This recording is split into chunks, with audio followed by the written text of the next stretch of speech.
Assalamu alaikum. Welcome to another episode of CASS Dialogues. I'm Zahid, a research assistant at the Center for Aerospace and Security Studies, Islamabad. Today's discussion focuses on the repeated violations of Pakistan's airspace and the country's response over the decades. Airspace sovereignty remains as one of the critical pillars of the modern state system. It lies at the intersection of territorial integrity, strategic signaling, and military deterrence. In this episode, we'll explore how these principles have played out in Pakistan's experience over the decades and what these incidents tell us about the broader regional security environment. For this discussion, we're joined here today by Air Marshal Zahid Mahmood, who is a senior director at CASS, overseeing the National Security Directorate. Sir has over 36 years of experience in Pakistan Air Force, including his tenure as the Vice Chief of Air Staff. Welcome, sir. Thank you. So to begin with, how should we understand the concept of airspace sovereignty within the broader evolution of the international system? And so what are the key legal and strategic principles that govern how states regulate, defend, and respond to the violations of their national airspace? Thank you, Aiza. This is a very important question. To understand the concept of airspace sovereignty, we have to understand the concept of national sovereignty or the state sovereignty. They are both interlinked and deeply intimate to each other. The concept of state sovereignty has its roots in the Treaty of Westphalia, where the nation states were defined.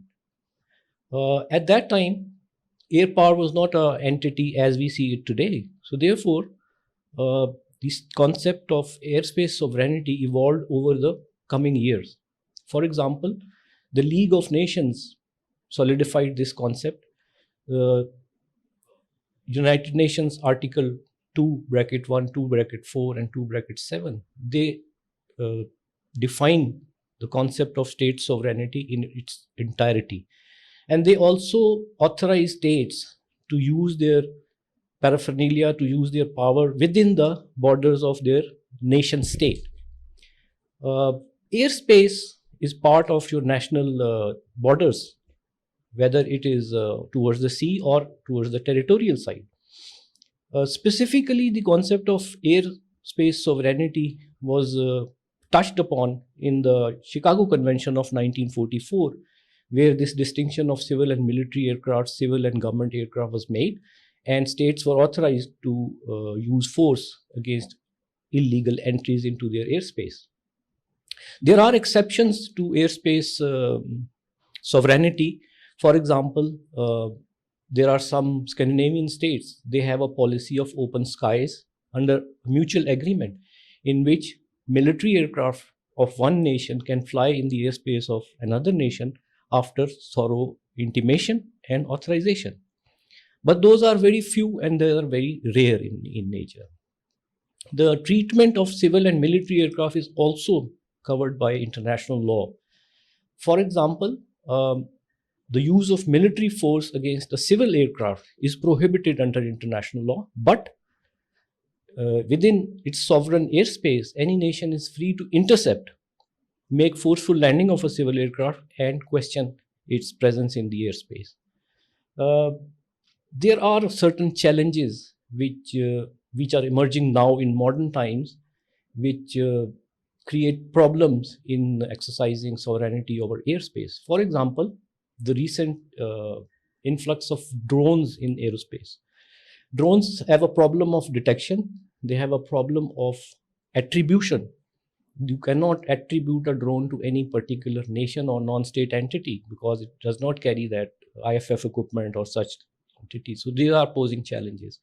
The other challenges which are being faced by nations in exercising sovereignty over their airspace is the cyber threats. If your detection systems and your interception systems are interfered by through cyber attack, it becomes a problem. And the third problem, which is now emerging in use of exercise of sovereignty over your airspace, is the vague definition of vertical limits. For example, for a common understanding, where your airspace ends, the outer space starts, you may not have jurisdiction because outer space is considered to be a global common. And nations are increasingly used this gray area to violate airspace of other nations. So there are challenges, but I foresee that at the international forum, these challenges will be solved very soon. So I hope I've been able to answer your sovereignty of airspace question. Thank you, sir. That provides an important context. And building on that, I'll move on to the next question. So, if we look at the historical pattern of airspace violations involving Pakistan, how do you assess the continuity in these incidents over the decades? And what do these repeated encounters tell us about the PEF's overall readiness and deterrence posture? Again, a very important question of our time. Look, we have to understand that geography is a reality, geopolitics is a reality, and one way or the other, we live in a very, very difficult and very, very hostile area, I would say. We have a neighbor on our east which is always hostile towards us. We have a simmering situation on our western border, and our third neighbor, Iran, is in active war. So these are difficult times for Pakistan. Historically, our eastern neighbor has exploited various opportunities to violate our airspace. Our border is not straight. Uh, as far as border violations of Pakistan are concerned, technically they are of various kinds. The border is not straight, it is kinky, it follows geographical patterns on the ground. So if there is a technical violation that takes place, for example, an aircraft making a turn and crossing over to our territory without intending to do so is called a technical violation. And there are procedures defined in which that incident is reported to the country and an explanation is called. But if a hostile aircraft or an aircraft with hostile intent enters Pakistani airspace, Pakistan has a right to defend its airspace through military means and through use of force. And ever since our birth, Pakistan has always claimed that we are not an aggressive nation. We have no aggressive designs towards any of our neighbors. But history has shown that whenever an airspace violation takes place, Pakistan Air Force responds promptly and deal with that threat immediately. We have been seeing it for the last 70 years. The way I see it, Pakistan Air Force has the basic role of defending its sovereignty of airspace. And Pakistan Air Force has never ever relented on that task. If you look at history, starting from 1959, even in peacetime, when there was no declared war between the two nations, the young nations, India violated our airspace and was promptly shot down. And as the time progresses, Pakistan Air Force is acquiring more and more capability in terms of detection, in terms of interception, in terms of hard and soft kill measures. So I see this as a very positive trend, and Pakistan Air Force will inshallah hold its tradition of defending the aerospace. Thank you, sir. Bringing this discussion to the contemporary strategic environment, how do you see the significance of May 2025 aerial confrontation between India and Pakistan, and what does it indicate about the future escalation dynamics? I think that is the most important question that you have asked today.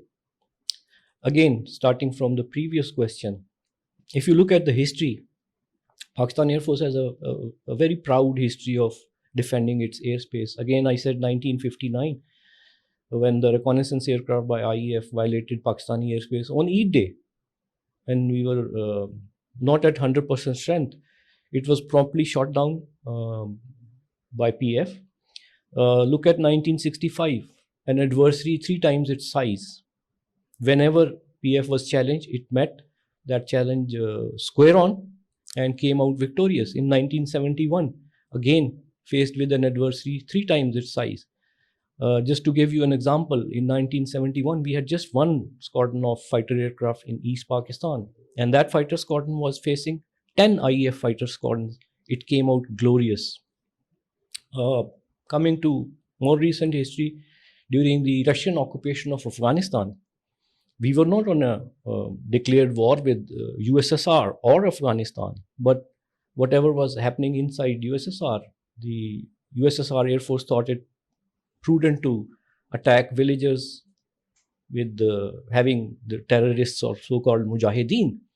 But PF did not relent on its role of air defense. And during that 8 or 10 years war, we shot down 11 aircraft, which is no mean feat.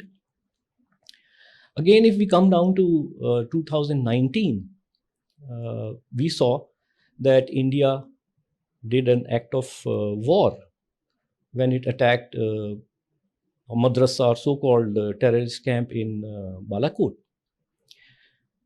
And having declared and stated by the Prime Minister of Pakistan then that we will respond, PF responded.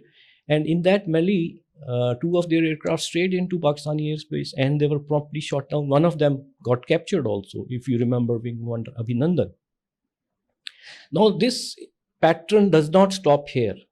That is why the confrontation of May 25 is of great significance. It fundamentally altered PF's response, and it fundamentally changed the message that we had been sending across to our eastern neighbor. The message has always been that we are a peaceful nation. We do not carry any aggressive designs and do not drag us into a war. Now, what happened in May 25 was a repetition of 2019 episode with greater lethality, with a wider scope. In 2019, the IEF restricted itself to the northern area, that is close to Abbottabad Balakot area, and attacked without any provocation. So PF did not act aggressively in the sense that it restrained itself and did not shoot down the aggressors across the border. But in May 25, when India or IEF showed more aggression and carried out a wide attack, that means from north to south, this was a bit too much.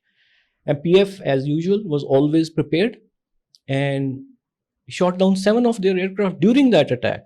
Within the first 52 minutes of the air battle that took place on the night, the IEF was shocked. And for the next 36 hours, they could not fly a single aircraft. So why I say this fundamentally altered the previous pattern, and it set a tone for the future. That in 2019, we did not shoot down any aircraft intruding into our airspace because we exercised restraint. But the message during 2025 conflict was that we will not accept aggression, and we do not accept dragging us into the war. And that was deterrence through punishment. And for a air force which has well-equipped modern aircraft like Rafale, losing 7 aircraft in 52 minutes is not a small punishment. I can only hope that this lesson resonates with the Indian Air Force before they plan any other misadventure into Pakistan airspace. Sir, this has been a very enlightening session. Thank you once again for your time and valuable insights. Ladies and gentlemen, thank you for listening to this podcast. Please stay tuned to the CASS website for the upcoming episodes.